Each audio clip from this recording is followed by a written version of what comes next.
Hey there, and welcome to the podcast Tiling Connect, hosted by Mark Moskwa.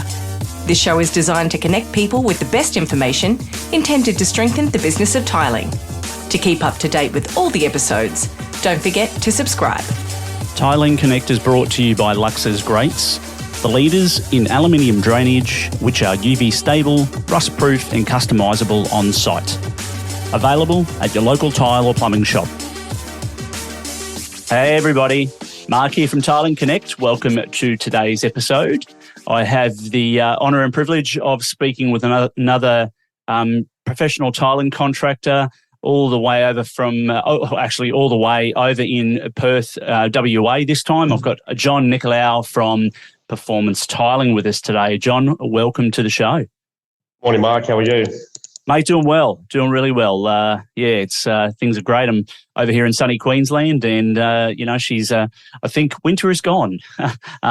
So we had about 2 weeks of winter, and we're into the sunny days. So it's a nice 27 degrees today.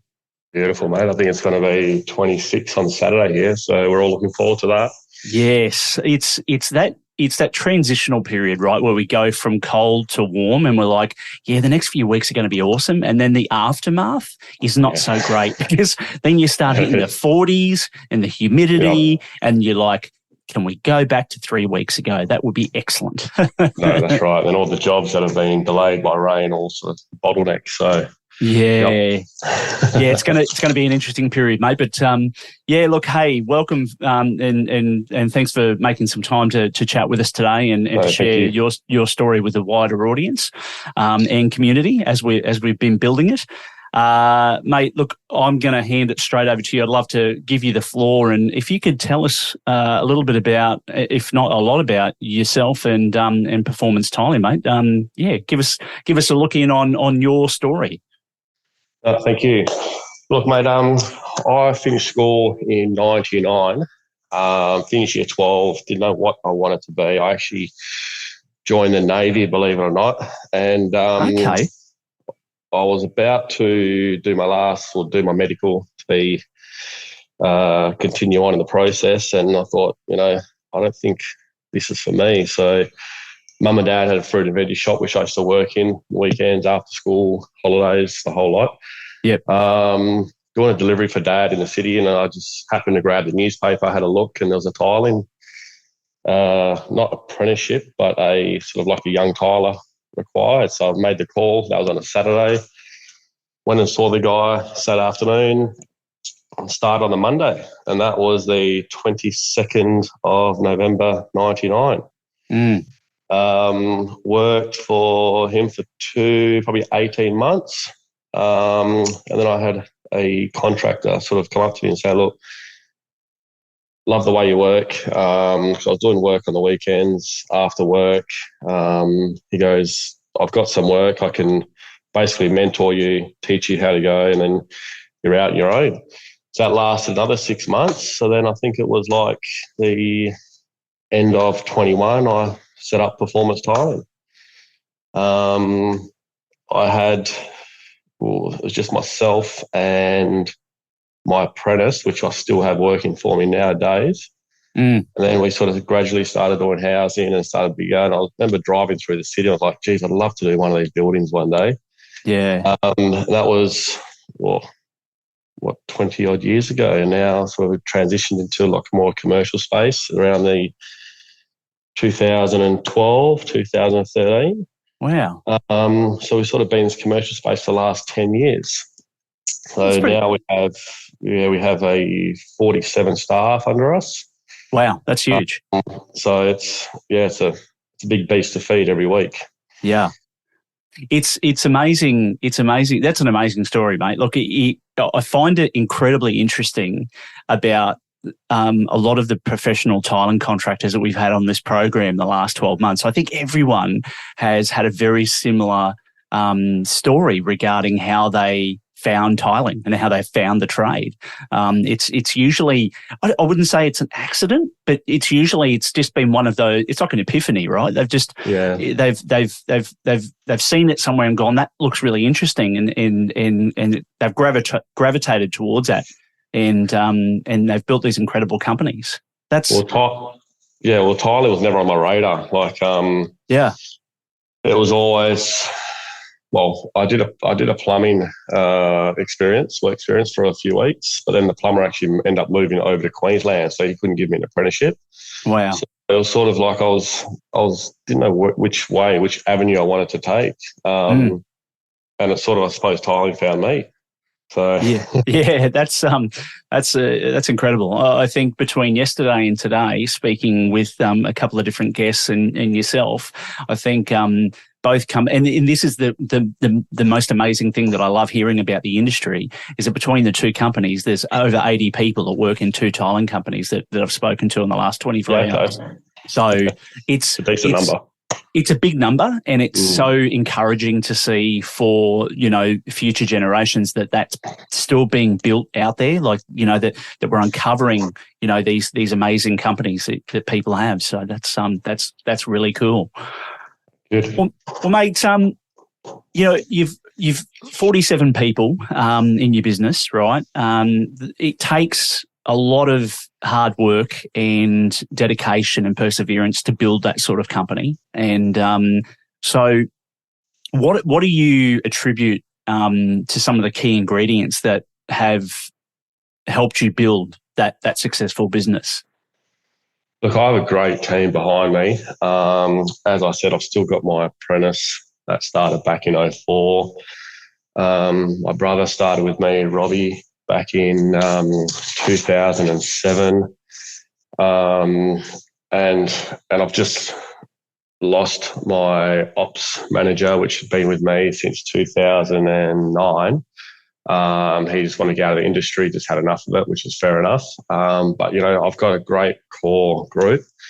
My office is great. Like they handle a lot of day-to-day work. And it's also just focus and dedication and just have that drive. I think if you've got the drive, you can do anything. Yeah. The drive, it's such an important ingredient, right? Correct. Like the people that you have in your business, have they been there? Like, do you have like long-term sort of people that have been with you from the foundation of the business? Yeah, well, as I said, my apprentice back in 2004, he's been with me. He did take off and do his own thing for maybe 3 or 4 years. Right. And then sort of decided it wasn't for him and it's come back. Same my brother. So Robbie, he came with me he was 15 when he started. Yeah. And then he was with us for about 6 or 7 years, decided he wanted to do his own thing. And then wasn't for him, so came back. My office staff, so I've had my admin girl here for the last 6 years. The one previous to that only left because she moved over to Queensland. And yes, a lot of my guys, I've had workers up to 10, 12, 8, 7 years. Yeah, excellent. You always get the ones that come and go, but that's to be expected. Yeah. So I think, look, if you've got a great team behind you, that's half the battle won. Yeah, absolutely. And mate, what is it that you do specifically that keeps that team together? And a second part to that question is, how do you recruit when you need to recruit? How do you go about finding the next group of people that you need in the business? Well, that's our biggest challenge as staff, having a large number of staff and sort of large jobs we do. It's really hard, especially these days with just come out of the pandemic and everyone's chasing the dollar. It's you got to pay well. That's number one, and secondly, just be there. We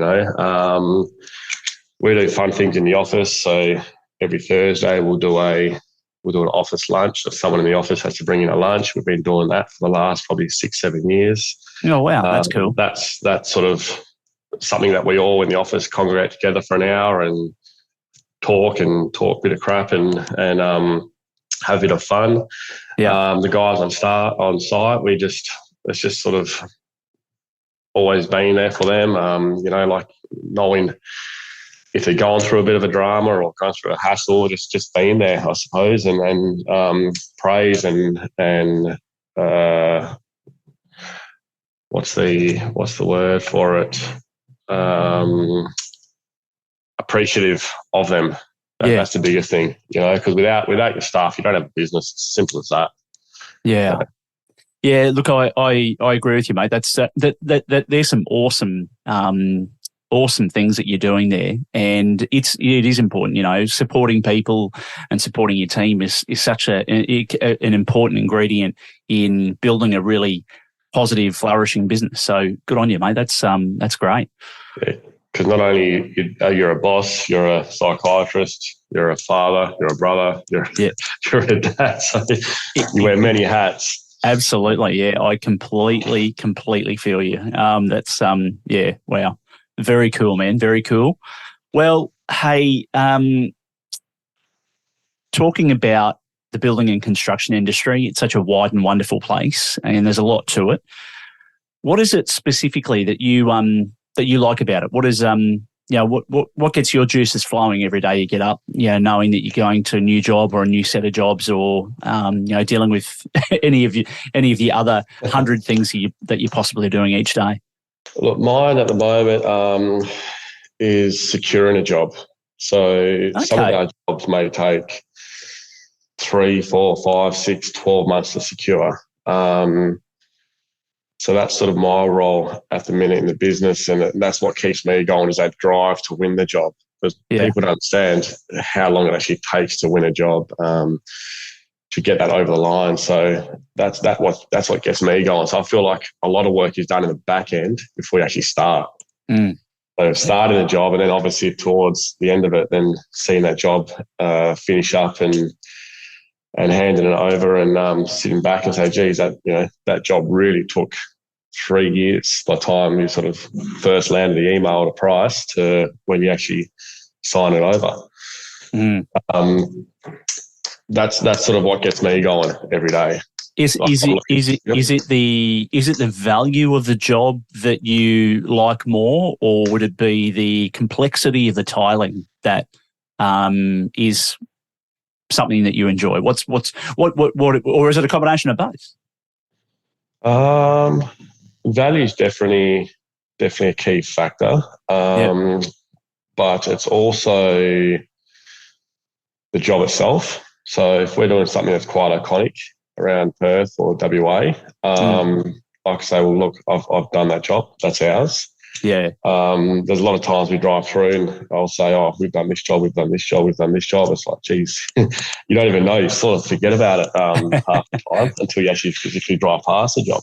Yeah. But I suppose that's what gets me going, especially the size of the job. Like some of the apartment sizes we do are sort of 15, 18-story high apartments, sporting complexes, shopping centres.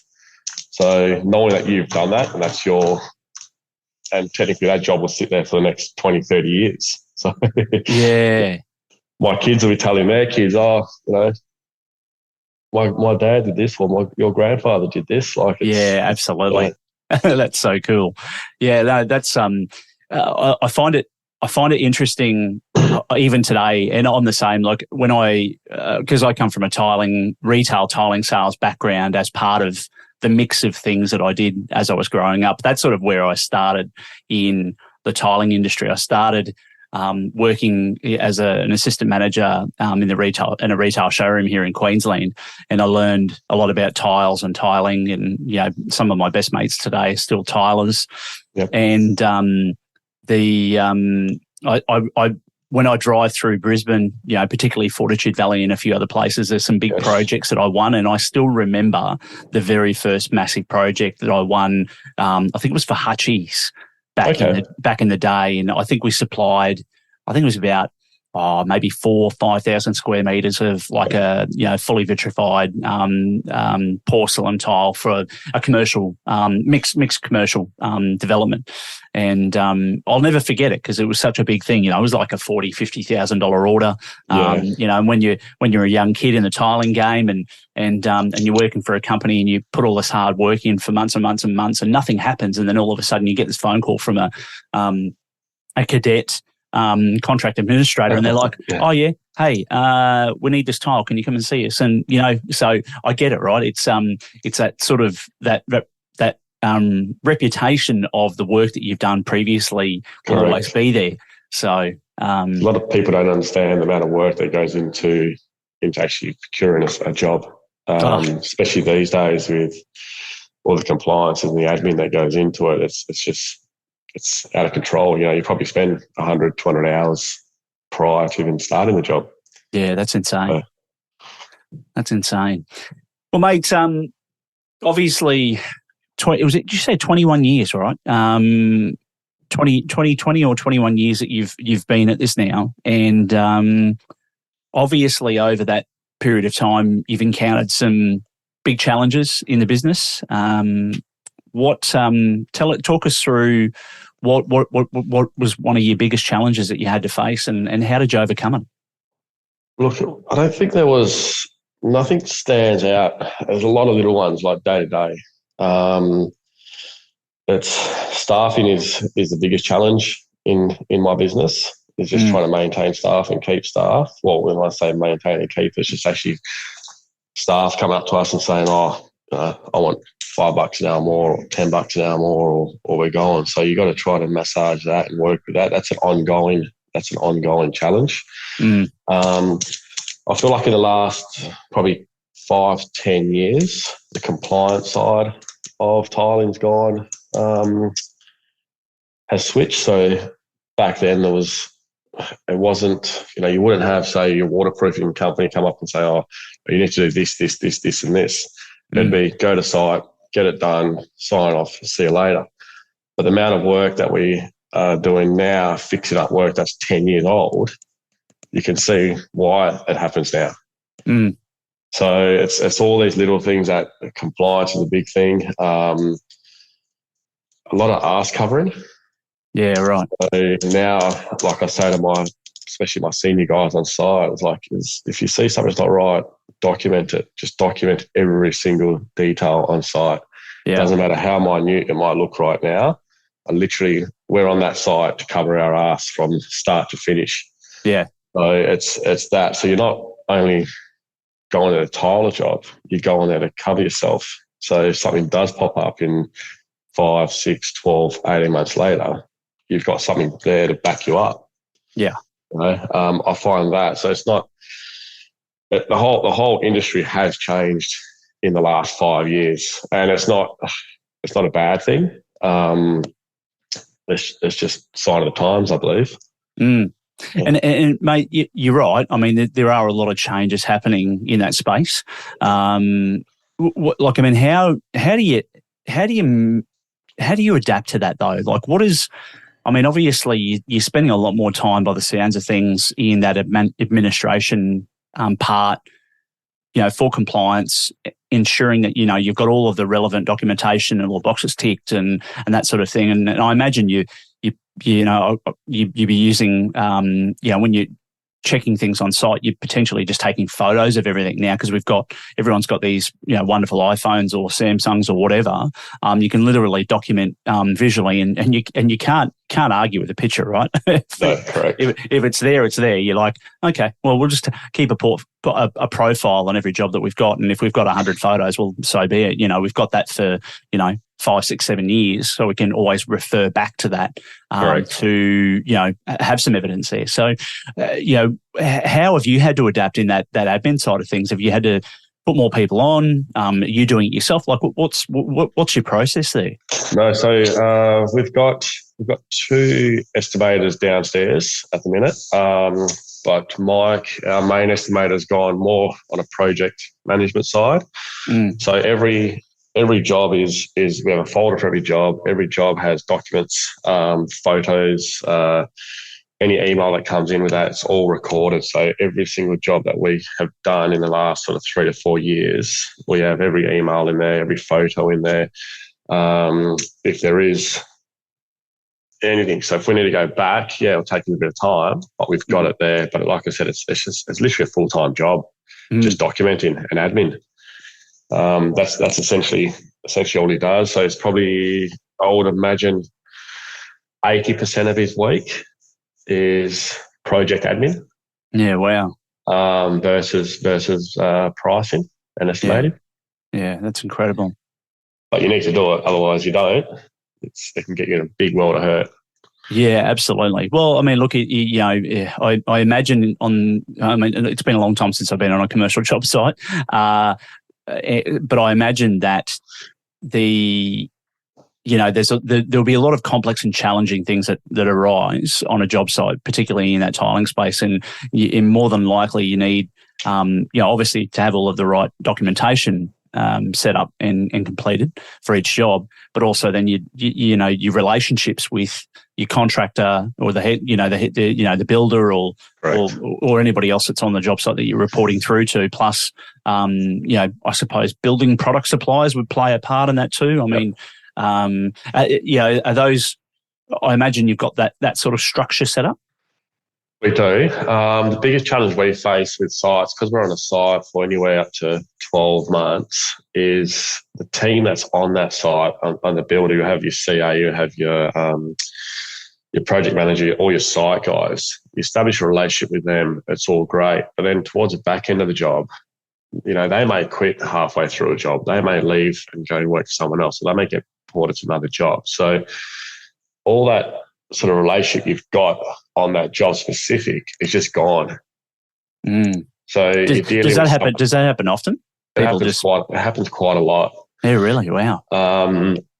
Especially in Perth, because there's so much work here at the moment.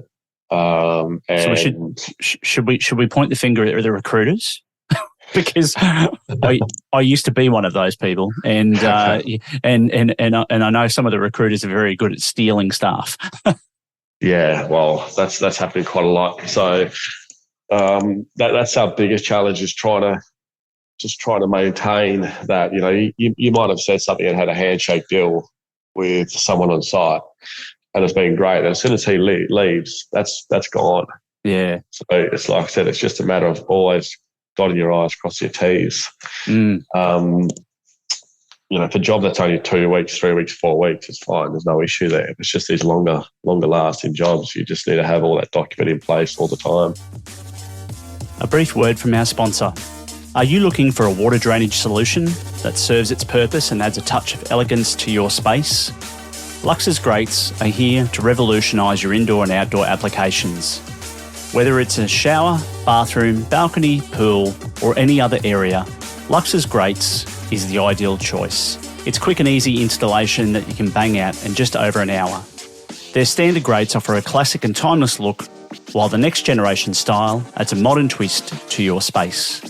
Lux's Grates are made of high quality anodised aluminium, ensuring durability and longevity. John, you've been awesome today so far, so I'm going to keep running through some of the questions that I prepared for us earlier. And one of the things that I didn't ask, but I should definitely ask, is obviously you're in that commercial space, so the size of the jobs are much larger, and obviously the team in the business you've got is much larger as well. Mate, how do you go about marketing your business? Do you have a method with that? Are you using social media? How do you let people know about performance tiling? Look, we've been around for quite a long time now. We do have an Instagram page, which we're not really active on. It takes time, right? And yeah, absolutely.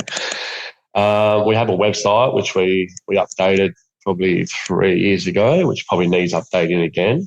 But to be fair, Mark, we don't really market much. It's all repeat customers, repeat clients, word of mouth. Some of the jobs that we've done, completed in Perth, have our name on it. So people, through architects, they may say, well, Performance did this job, we want them on this job. So we don't really market as such. The work comes to us. We have a sales meeting every Tuesday, and we probably have anywhere up to 30, 40 jobs to price a week, which, wow. To be able to commit to all that, I probably need another 2 to 3 other staff just on that. So we sort of have to cull that back to, 8 to 10 to 12 potentially. So, I think if I was marketing, and because we are in that commercial space, there's not there's probably 8 or 9 of us around Perth that do that, potentially more. I don't know, but it's not like, say, you're every day tiling your mum and dad's house or like that, where you have to sort of, there's thousands and thousands of jobs out there for that. So yeah, we're pretty fortunate because, like I said, we've been around a long time. People sort of just know us, which is good. Yeah, that's really awesome. So the WA, Western Australia and Perth market, how's it looking over there? Is there a big pipeline of work for the future? Well, I imagine, based on what you're telling me today, there's a lot there. What does the rest of 23 and 24 look like for you guys? Look, I think what we've got in the books right now, we're probably good up until around April, May, potentially June next year. Okay. A lot of the works with a lot of ECI work, like early contractor involvement with some builders, which don't know if that's a thing over east. So the builder will come to us and say, look, we've got this job, we're working with the client. They've got their budget. You do all the back end work now. So you go to site, you look at all your issues, you look at all your problems, you look at logistics, you look at the whole lot, methodology, all of that. So you pretty much know the job before you even start it as such. Right. Yep. So we do a lot of that. So the jobs that we're looking at, that will take us through till the back end of 24, mid 25. Okay. Wow. So if I pretty much close my books now, I think we're good till sort of into the financial. Yeah, fantastic. That's mate, it's a really rewarding place to be, and an excellent to hear that from someone in business, particularly in the industry that we're all very much involved in. Thank you. I'm having a lot of conversations at the moment with different people around the place about the market, and you try and stay away from mainstream media because I believe that there's probably 5% truth and 95% not truth. That's whatever they want you to listen to. Yeah, or exactly. believe, right?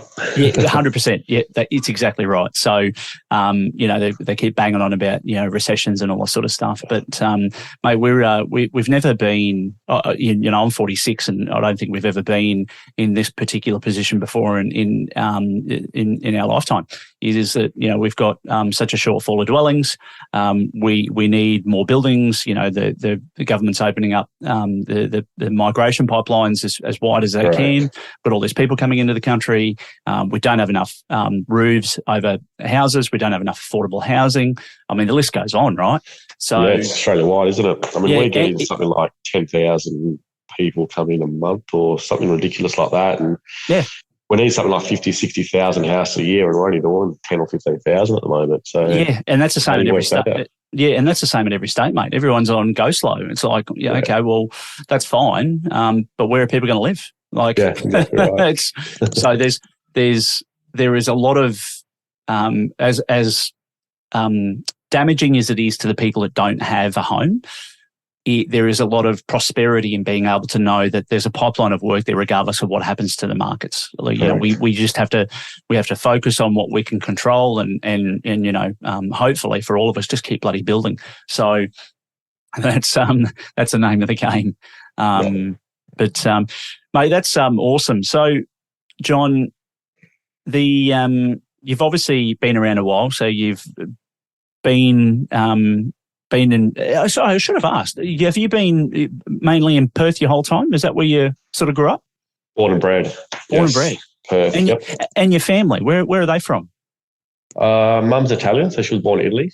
She came to Perth when she was, I think, 1968 or something like that. She was 6 or 7 years old. Yeah, wow. And my father's, he's Macedonian, and he was born sort of 4 hours southwest of Perth.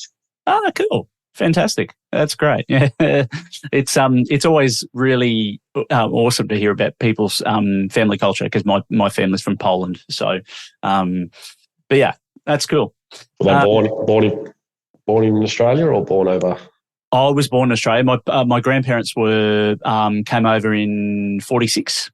Okay. So they migrated to just after the war. It was 46. So I don't know how it all happened, but I know that my father was born in Germany and he was 3 when they came over. So I think they came over in 46, or maybe it was 49, and they migrated because there was nothing left. I mean, the country was just, devastated by the war, and they migrated to Newcastle.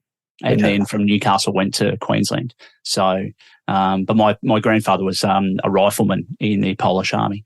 Yeah, okay. So a bit of military history in both my parents' side of the families. I found out recently that my 10 of my uncles went to World War II, fought in World War II, and all 10 of them came home. Like that's a story, isn't it? How's that for mind-blowing? Yeah, no shit. Oh, uncles? No, grandfather. Maybe they're... So your grandfather's brothers? My mother's brothers. Yeah, so your uncles. Yeah. My uncles, yeah. My uncles, your uncles, yeah. So, just incredible. Incredible story. Maybe that's not right. Anyway, look, the 10 of them, it was incredible that 10 went and came back. It was, insane. But you wouldn't hear about that. No, especially 10. Yeah, like it was such and there was an article written up about them and everything. It was insane. That's great. Mate, John, I digress. Sorry, I'm getting off topic. Right. Mate, tell me more about you outside of tiling, mate. What's life like for you? Young family. What's happening in your so I've got 4 kids, so 4 girls. Oh, nice. Yep. So ranging from 18 months up to 14. Cool. I've got a beautiful wife that supports me and looks after, does a great job with the kids. Excellent. So it's a busy life. My 4 girls. I say to everyone, I go home to work, because once you get home, it's all hands on deck, especially after school sports and weekend sports and swimming and dancing and all the rest of it. But hey, you only have it for a short time, right? Yeah, absolutely, mate. Before you know it, they'll be out the door. So yeah. Make the most of it while you have the time. It's important. And 4 girls. Mate, you're in trouble. You've got 4 weddings to deal with when they get older. Don't even go there. I only say that because my daughter, she's 26, so she's getting married next year in New Zealand. So I've only got 1 to contend with. So mate, I can't even imagine 4, but I'm sure you'll get there and work it out. Right. Hence why I work. Exactly. And mate, hobbies. I suppose there probably isn't a lot of time left for you for any hobbies when you're with your 4 girls and your wife. But what's you get up to much outside of work?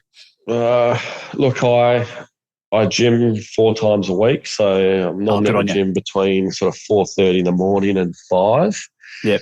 That keeps me sort of focused, and my mental health keeps my drive. Yeah, nice. I love boating, so I do a little bit of boating when I can.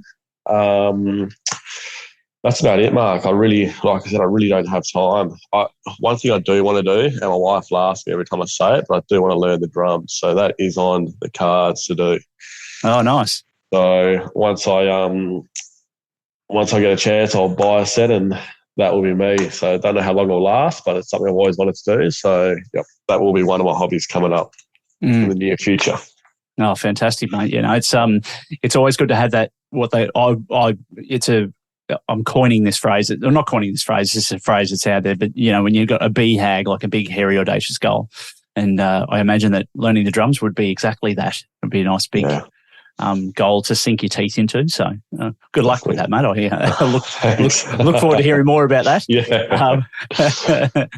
Well, mate, 2023, we're halfway through the year, and we're not far from completing August. What's 2023 got in store for you for the rest of this year, mate, personally and professionally?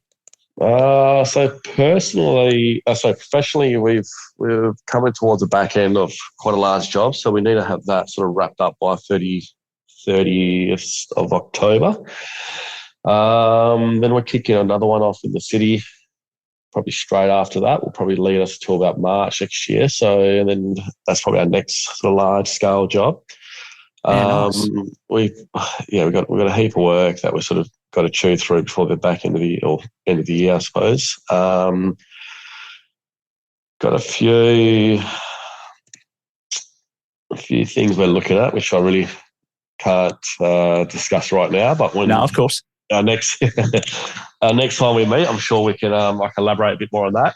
Cool. That sort of work. And then I think personally, look, it's just same. It just keeps ticking, right? So you finish one sport and you start with another one with the kids, and mine are moving out of Auskick, which is little kids footy, and into cool. life saving. So that will be my Sunday mornings for the next sort of 6 months. Nice. Couple of family holidays planned, which is great. Cool. Yeah, Looking forward to them. You're heading overseas, or you're staying local? Look, we've got one planned for 1st of April next year to go to South Africa for 3 weeks. Oh, wow. That'd be excellent. So I'm taking my mum and dad and my sister and her family coming with us. My father's always wanted to go on a safari, so we surprised him with that a few months ago. So we're really looking forward to that. Yeah. And then, just school holidays. So take a week off every school holiday, spend with the kids. It's only something I've sort of just recently started doing. Yeah. That's sort of me for the back end. Before you know it, it will be Christmas. Oh, mate, yeah, she'll come around quickly. It doesn't muck around when we get into August, September. It literally flies by. Well, it's only 16 weeks tomorrow, right? It's 24th today, so... I wake up every morning and go, yep, okay, it's coming. Get ready. Like I said, a lot of our jobs we sort of look forward to, like we program, like now we're programming sort of like November, December for jobs that are kicking off. So we're always at 3-4 months ahead. Yeah, wow. Yeah, it's. I can imagine it's hard. It must be challenging sometimes trying to keep yourself out from future pacing and thinking about what's ahead, because you've got so much on, and trying to just maintain a presence of today and in the moment. I do it with work. I'm always thinking about the next podcast, or my day job, and thinking about the next client that we're dealing with, or some of the other marketing stuff that I'm doing. So I'm always, but I've constantly, and it's a daily thing. I've got to remind myself that I've got to, obviously just be present in the moment, because I can't get too carried away with that, because it can just consume you. Consume, overwhelm, and then all other sorts of crappy things happen. So, but yeah, mate. Well, that's great. Well, look, as we like to wrap up in all of our episodes, we do have some final fast track questions that we would like to ask, and there's just some four questions here that we might throw at you. We're going to throw at you. Sorry, I shouldn't say might. We will throw at you, and see what you can tell us about you a little bit more, that we can learn from and potentially apply to our lives as well, or the wider community could apply to their lives. So, mate, starting off with this question: who would you consider as your a professional mentor for you through what you've been doing? Look, I don't have one that comes to mind. I've got many. So I can't think right now, but there's a lot of older guys that have been in business for a lot longer than me that have sort of $200-300 million companies, which I look up to, and I'm sort of know them personally. So I sort of pick at them when I need to know something on that side. I've got my first boss that I had. Yeah, right. Yeah, looked up to him for quite a while, because obviously he gave me an opportunity to tile. Yep. I looked, it got to the point where he actually came and worked for me for probably 12 months in the beginning, and sort of helped me out and sort of help establish my company. So I owe him quite a lot. I've got some family members that have been in business that I look up to. Yeah. So there's a whole range of people, group of people that I sort of look up to for different aspects of business life, just in general. Yeah, nice. Yeah, so you've got a really strong support network of people around you, and in business and personally. Definitely. Yeah, wow, awesome. What's a common myth about your job of expertise? What's one thing that people, what's a myth?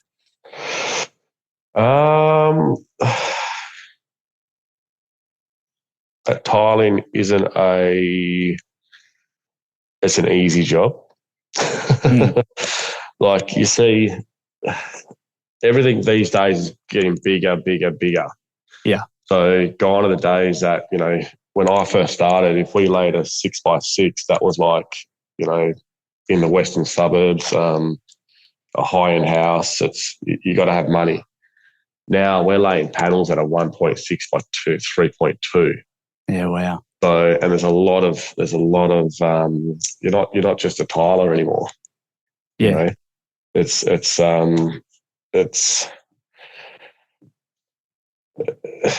different ball game than what it was 10 years ago. Yeah. Yeah, I imagine, and I'm not really supposed to be butting in here because this is a fast track. No, you're all right. Just really quickly, I imagine, and I've been talking a lot about, and people that have been on the program have been talking a lot about how tiling has really transformed into that craftsmanship, correct, style of trade, where it was like, going back thousands of years ago, particularly over in Europe, because obviously Australia wasn't developed back then. No. But, you see many, many examples of, mosaic patterns and things that, were done thousands of years ago. And that's craftsmanship. I mean, people correct. spent days and weeks and months putting in these little tiny tiles to make this. They weren't on sheets either. No, they weren't on sheets. They were all individually handcrafted and, stuck down with mud and all that sort of stuff. And, so I hear what you're saying. And yeah, it certainly has, I think the past decade has the craftsmanship of tiling has really been amplified based upon all of the different types of products that are coming out and people's expectations and external sources like shows on TV that talk about how tiling should be and the design and architectural space as well has really put tiling on that pedestal. So it's a great thing. It's a great thing for the industry, but it's certainly very bloody challenging at the same time. Well, it is. I mean, I'm probably going a bit off topic here, but don't know what it's like over east. But trying to get apprentices in WA, it's a struggle. No one wants to do tiling anymore. Yeah. So it's sort of like starting to become a bit of a dying trade. Yes. And a lot of my guys are getting in their late 30s, 40s. They've been doing it for 15 years. So they're all getting tired. And it's the only trade that I can see, and correct me if I'm wrong, that's actually getting harder because, bricks haven't changed in 50 years. Plaster is still plaster, wet plaster. Plasterboard still plasterboard. Concrete still concrete. But tiles are getting bigger and heavier. Like you've got the 20 mil pavers now. Yeah. We lay some of them up to 12 by 6s. And, they're 50, 60 plus kilos.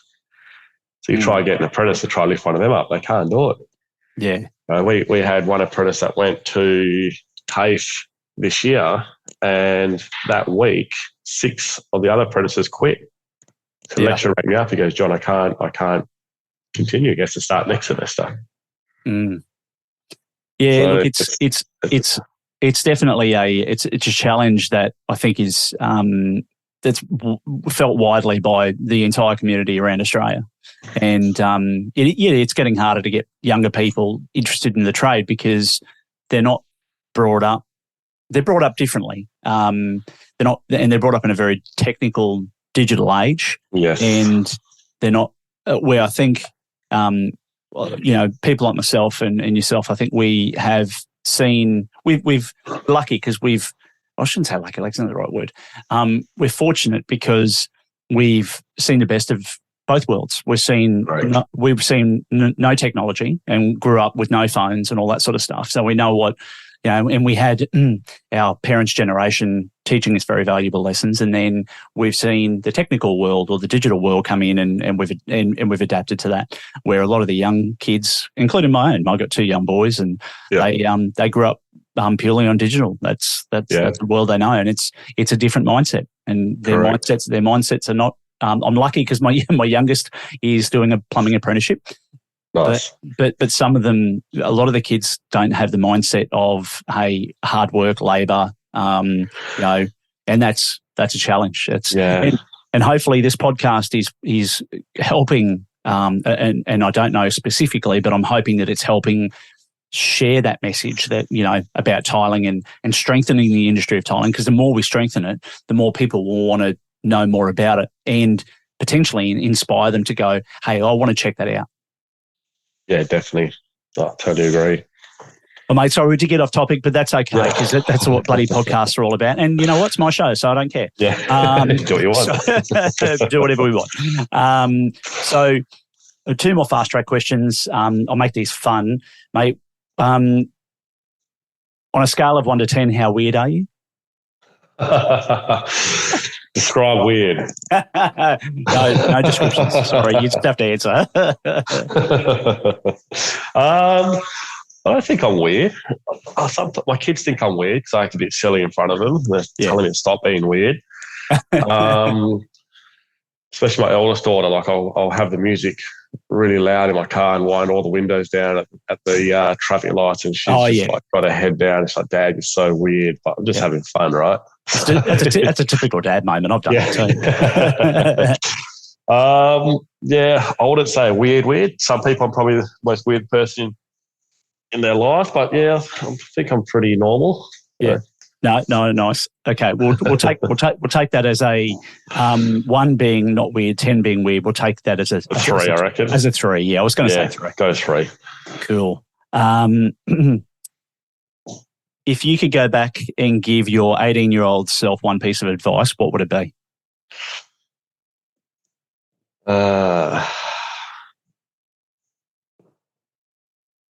Good question. I saw that in the list. I was trying to think.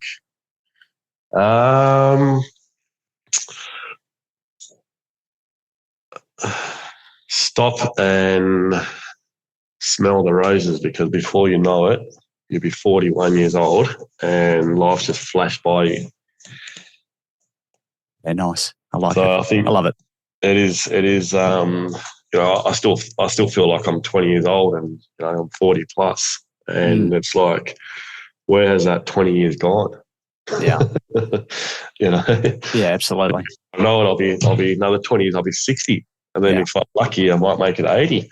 Yeah. So sit back and enjoy life, right? And just think about what's important, because work as much as work's important, it's not. Yeah. It's a means to. I agree. Yeah. Well, mate, John, you've been fantastic today, mate. I'm glad we finally got a chance to connect and get you on the program. I appreciate it, mate. You're very welcome. We always like to ask about people's details, because obviously a big part of the show is obviously connecting the greatest minds in the industry to strengthen the business of tiling, as I've mentioned before. If people want to connect with you directly and or Performance Tiling, mate, how do they go about doing that? Look, they can jump on our Instagram page. Yep. Although I'm not really active on it, I still receive messages and all that. And our website, just look us up, and it's got my number on there and my email. So pretty easy. Excellent. Well, look, we'll definitely put that in the show notes so that people can get access to that when we launch the episode. So thank you, and I may even request from you after the show, maybe a couple of links of some of the jobs that you've completed recently, and we can share some of your profile work in there as well. I think that'd be really cool. Perfect. Thank you. Awesome. Well, John, thanks again for today, mate. Really appreciate it. And until next time, mate, stay connected. Awesome. Thanks, Mark. Thanks for listening to this episode of Tiling Connect. Don't forget to rate and review this podcast. To see more of Tiling Connect, jump on our socials and follow us via LinkedIn, Instagram, and Facebook. If you'd like to be part of the show, email us at tilingconnect@gmail.com. Until next time, stay connected.